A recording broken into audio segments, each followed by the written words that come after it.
Olá pessoal, aqui é o Newton Gomes da CPA Informações Empresariais. Continuamos aqui com a reforma tributária e especificamente com a comissão mista. No vídeo anterior, nós demos notícias a respeito da primeira reunião, né? Como que aconteceu e tal. Nessa primeira reunião, né, que estavam lá os 50 membros, mais o presidente, o relator, etc., aconteceu muita coisa. Né? No dia 4, a reunião deve ter demorado algo em torno de 2 horas e meia. Então, nessa primeira reunião da comissão, logo após a apresentação do plano de trabalho feita pelo relator Aguinaldo Ribeiro, né? O deputado Aguinaldo Ribeiro, ele é o relator, então ele fez um plano de trabalho, uma agenda de trabalho para o grupo, né? Para o colegiado. Estavam presentes os 50, pelo menos foi anunciado que os 50 parlamentares, membros da comissão, estavam presentes, a sala estava lotada, tal. E aí, o presidente da sessão, né, ele foi encaminhando, tal, e logo após o término da apresentação do plano de trabalhos, né, o presidente convidou todos que estavam presentes para se manifestar a respeito daquele plano de trabalho. Quer dizer, ele perguntou, olha pessoal, esse plano de trabalho está legal, vocês acham que deve ser maior, menos, etc, tal. Então ele incitou as pessoas que estavam lá a se pronunciar a respeito daquele plano do trabalho, de trabalho. E ao todo foram 20 pronunciamentos, 20 parlamentares, não, é isso, eu acho aquilo, tal. Não, o que nós fizemos foi coletar, ou fazendo um resumo, de cada um dos membros na ordem que eles se pronunciaram. Né? Quando o presidente da sessão falou, olha, quem quer falar a respeito do plano de trabalho? Lembrando que esse plano de trabalho ele foi apresentado pelo Aguinaldo Ribeiro, mas na semana que vem, na próxima coisa, esse plano de trabalho será modificado ou não e depois aprovado. Quer dizer, tem uma versão inicial e etc. Né? Muito bem, então vamos conversar a respeito do pessoal, dos membros, dos parlamentares, às vezes deputado, às vezes senador, está tudo misturado lá, à medida em que eles foram se pronunciando sobre o tal plano de trabalho e, claro, sobre a comissão em si, né? Muito bem, aqui ao meu lado a Júlia, que vai me ajudar a relembrar como é que os parlamentares se comportaram naquela tarde. Oi pessoal, bom, nesse vídeo nós vamos falar sobre 6 parlamentares que foram os primeiros dentre os 20 que falaram, e é na ordem que eles ocorreram. O primeiro deles é o Afonso Florense. Ele sugeriu tratar da tributação direta, imposto de renda, com o advogado Eduardo Fagnani, e o prazo para dar sugestões ao plano e, além disso, a possibilidade de criar sub-relatorias e tributação das organizações sociais. Muito bem, então o Florense, né, que é um deputado, no seu pronunciamento, primeiro ele falou a questão da tributação indireta, né, porque tanto a PEC 110 como a PEC 45 tratam muito pouco. A PEC 45 não fala nada do imposto de renda. A PEC 110 fala numa coisa sobre indenização, muito pouco. Então, ele prefere que a comissão trate também desse tal imposto direto, dessa tributação direta, que na realidade é o imposto de renda, e ele sugeriu aí um advogado tributarista. Bom, depois ele pediu ao presidente da comissão que desse um plano para dar sugestão, desse um prazo para dar sugestão ao plano. Lembrou se seria possível criar sub-relatorias, né, porque nós temos um relator, né, que é o deputado Aguinaldo Ribeiro. Aí ele sugeriu que se criasse sub-relatorias sobre as PEC 110, sub-relatorias sobre a PEC 45, enfim, alguém que vai ajudar o relator. E lembrou que nessa reunião, a comissão devia tratar também da tributação das organizações sociais. Muito bem, essa foi a participação rápida aí do deputado Afonso Florense. Bom, e aí o presidente, alguém quer mais alguma coisa, tal. E aí teve um segundo um parlamentar, no caso, um senador. O segundo foi o Tasso Gereissati, que ele propôs convidar advogados tributaristas brasileiros e também disse que o convite para Paulo Guedes é uma bobagem, pois ele pode até ir até lá, mas não traz a proposta do governo. Muito bem, o pronunciamento do senador Tasso Gereissati, né? Lembrando que o Tasso Gereissati ele foi relator lá na Previdência, né? Na reforma da Previdência. O Tasso lhe disse o seguinte, olha, pelo que eu vi no programa, não foram convidados advogados tributaristas brasileiros. Na realidade tem uma portuguesa, né, que é a Rita de Feria, que ela vai participar na próxima terça-feira, mas não foi convidado, pelo menos por enquanto, nenhum advogado tributarista brasileiro. E o Tasso sugeriu isso. E daí, quando chegou na hora de falar do Paulo Guedes, eu lembro, Paulo Guedes, pelo plano de trabalho, ele deverá estar na comissão na quarta-feira. Na quarta-feira o Paulo Guedes vai estar lá. Então, o Tasso falou, olha, convidar o Paulo Guedes é uma bobagem, é uma perda de tempo.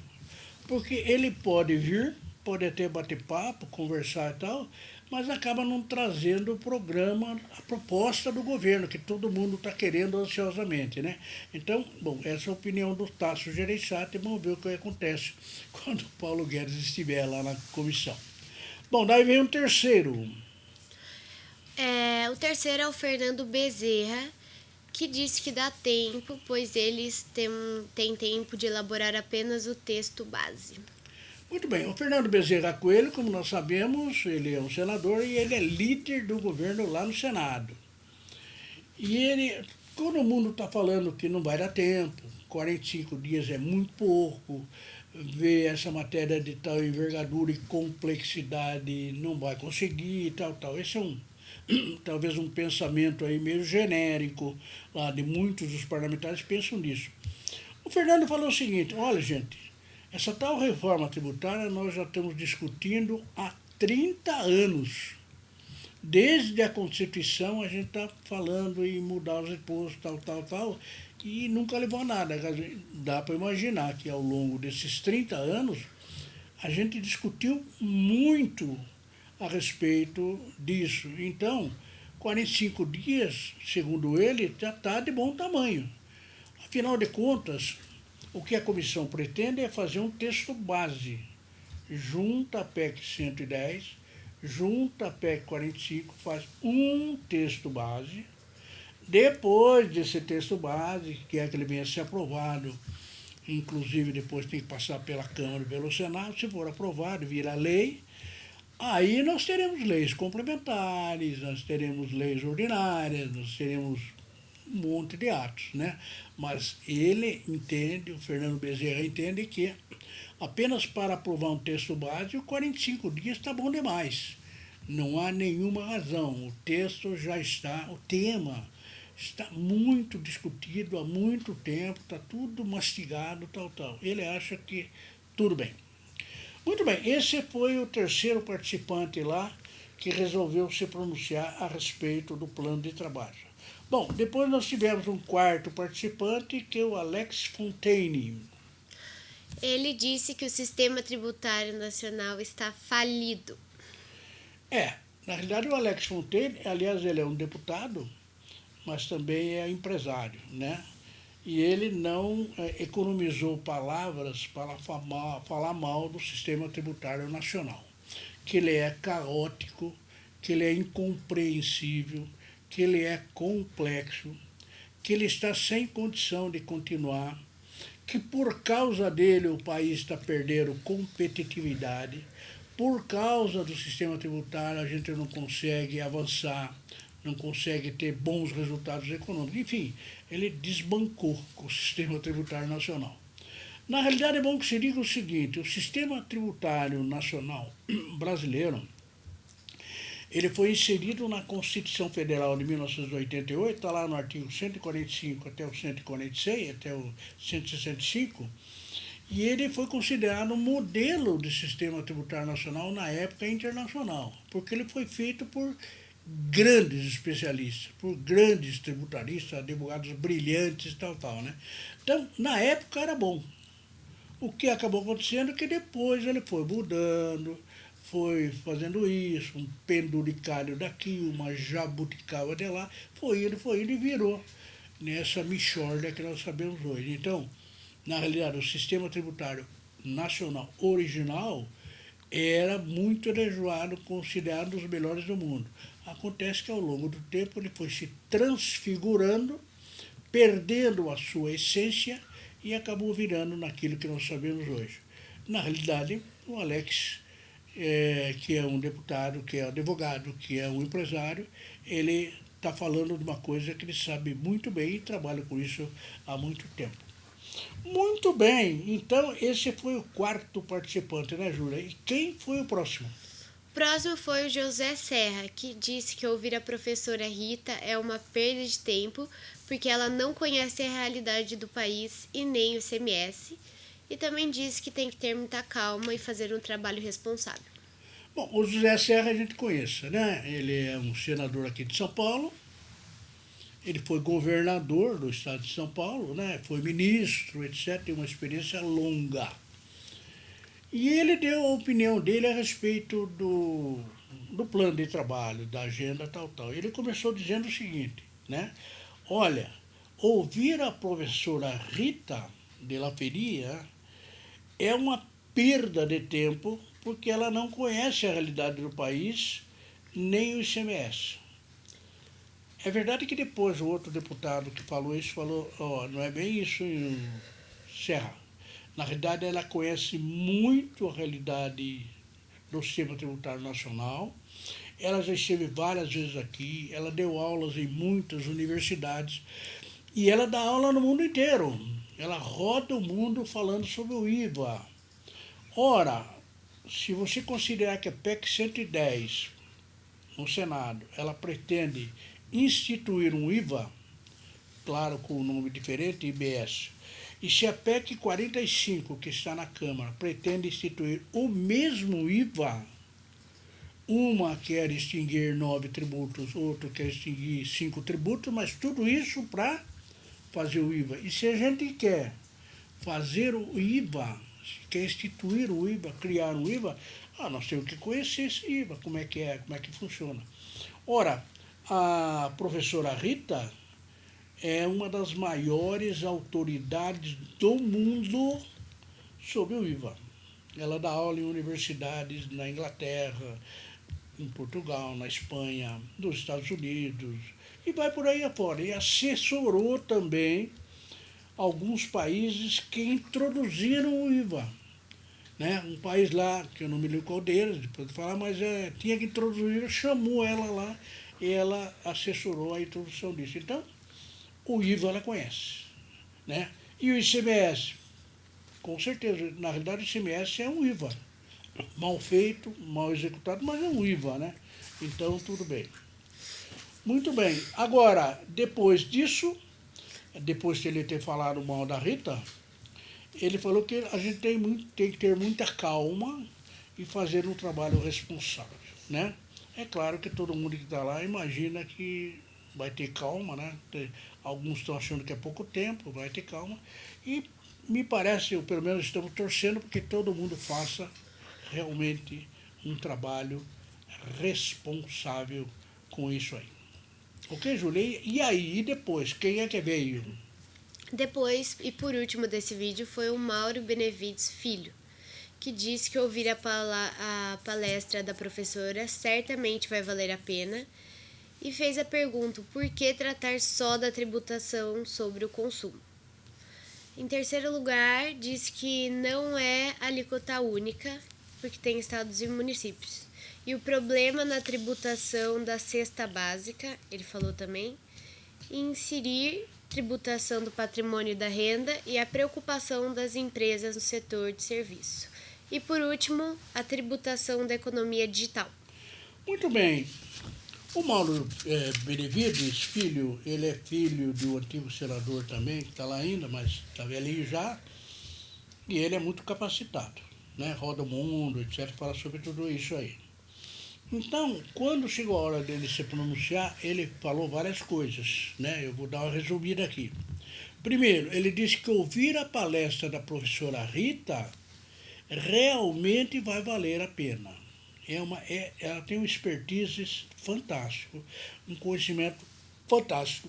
Eu já vi uma palestra da professora Rita e realmente, pelo menos quando eu assistia 3 anos atrás, era maravilhoso, né? Eu imagino que agora deve ter aperfeiçoado mais ainda. Então, o Mauro Benevides acha que vale a pena. Bom, uma questão que ele falou a respeito desse plano de trabalho é assim, por que nós vamos tratar só da tributação sobre o consumo? Deveríamos tratar também sobre outros tributos. A PEC 45, para quem acompanhou o nosso trabalho aqui, sabe que a PEC 45 só trata da tributação sobre o consumo, não fala nenhuma outra coisa. É só a tributação sobre o consumo com a criação do IBS e a criação do imposto seletivo, só, não vai mais além. Na PEC 110, não, lá tem muita coisa. Além do IVA, do IBS, né? Aí eles têm lá o imposto de renda, uma situação de indenização, tem o IPVA para barcos e aeronaves, né? Tem alguma modificação no ITCMD, enfim. A PEC 110 já é mais florida, digamos assim, né? Mas tem mais matéria, tal. Então, na realidade, o Mauro Benevides, nesse aspecto, ele não tem muita razão, porque a PEC 110 fala sobre isso. Pode não falar ou pode não tratar com a profundidade que ele entende que deva ter, mas que fala. Lembrando que não é uma alíquota única, todo mundo fala que a PEC 110 e a PEC 45 elas vão ter uma alíquota única do IBS. E ele está falando que isso não é verdade. É uma alíquota única nacional, ok, né? Só que na própria PEC está previsto que os estados podem estabelecer uma alíquota diferente, que os municípios podem ser, olha, se imaginar, se nós temos 27 estados, né, com o Distrito Federal, e se nós temos mais de 5.600 municípios, imagine se cada um der uma alíquota diferente, quer dizer, vai ficar muito complexo. Então, não é uma alíquota única, o Mauro Benevides lembrou disso. Muito bem. Depois vamos falar da tributação da cesta básica. O Mauro Benevides, ele colocou a seguinte questão. Por exemplo, uma pessoa com uma renda muito baixa, um pobre, né, e tal, ele vai comprar um produto no supermercado, né, sabonete, por exemplo, né, um da cesta básica, arroz, feijão, ou alimento, alguma coisa desse tipo.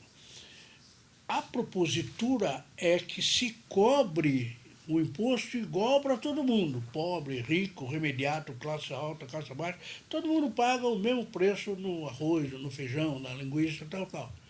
Só que depois, através de um cadastro, o governo vai devolver para aqueles que têm pouca renda, vai devolver aquele imposto. É um mecanismo, talvez seja muito complicado, até porque baixa renda no Brasil nós temos muito, né?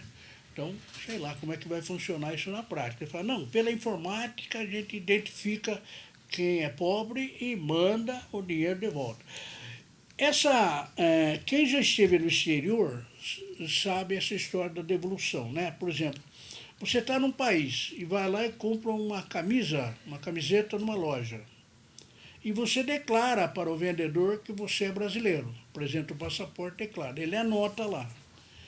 O que vai acontecer? Quando você está no aeroporto para voltar ao Brasil, você apresenta na aduana aquela nota e o seu passaporte, e o imposto que tiver consignado na nota, ele te devolve na hora em dinheiro, certo? Claro, para quem compra uma camiseta, a diferença é pouco, mas imagine alguém que compra $10.000, $20.000 de coisa, né? Então, ele vai conseguir o retorno bastante. É um mecanismo meio parecido, só que lá não é para pobre, né? É para quem está viajando no exterior. Aqui não, a ideia é compra a cesta básica, prova que é pobre e recebe o imposto que ele pagou lá no supermercado. Esse é um problema aí da cesta básica. Muito bem, depois nós temos a questão da tributação do patrimônio e da renda, né? A PEC 110 trata muito pouco, e a PEC 45 nem toca no assunto. É isso que ele acha que tem que fazer. A preocupação da empresa do setor de serviços, principalmente saúde, principalmente educação e transporte, preocupação por causa de vai pagar mais imposto. Os autores dizem que não, eles dizem que sim, tem um problema sério aí. E depois a questão da tributação da economia digital. Né? Como é que se tributa Netflix, Facebook, Instagram, Twitter, como é que se tributa isso, né? Então, diz que a comissão deve lidar com isso também. Ok, então esses são os primeiros parlamentares que falaram alguma coisa na primeira reunião da comissão mista. No vídeo seguinte, nós vamos falar dos outros até 20, né, que é o todo. Vamos lá, Julia. Bom, pessoal, antes de finalizar esse vídeo, eu gostaria de lembrar para vocês que vocês podem encontrar a gente nas redes sociais pelo @netcpa. Nós estamos no Facebook, no LinkedIn, no Instagram e também no Twitter. E além disso, você pode entrar no nosso site, que é netcpa.com.br, ou ligar no telefone que está na tela com o DDD para saber um pouco mais sobre a nossa empresa e falar com o nosso setor comercial.